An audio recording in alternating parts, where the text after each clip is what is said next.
Yasikili kuluba mahabbatahu wa naima. Àti bẹ̀rẹ̀. Ya sayyida thaqalaini. Uzita makanatahu. Wa maqama Fi nufusi azima. Ya man salakitu. Najahu wa sabilahu. Ona sallu alayhi. Wa sallimu taslima. Sallu alayhi. Wa sallimu taslima.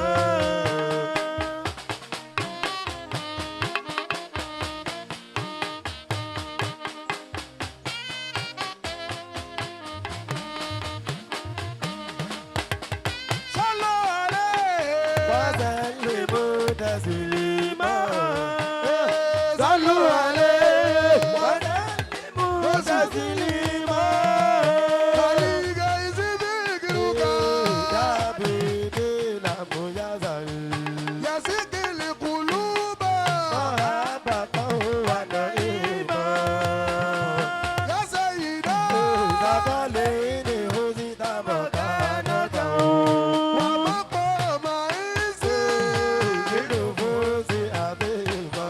Ona wa maqama izi. Oh, wa maqama izi. Wa maqama izi.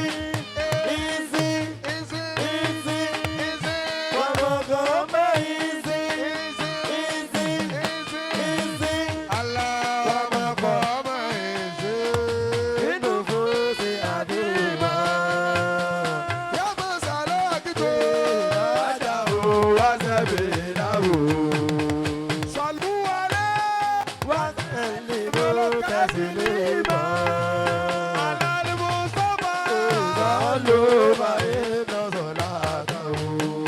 Amanu minallahi. Mo bá rí rẹ̀ iná sọ.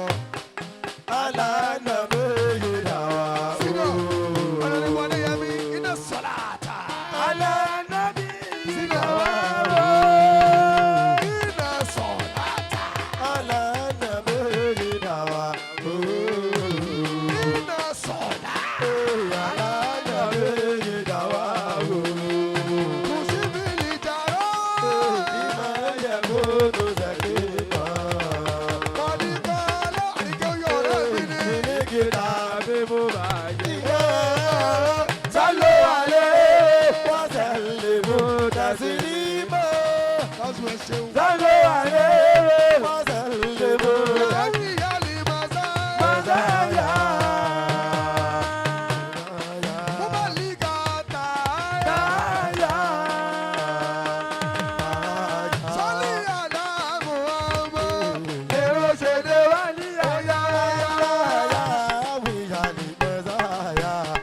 Mo bá lì gàtà. Sọ́lí àlá Muhammad. Èrò ṣèdè wá ní àyà.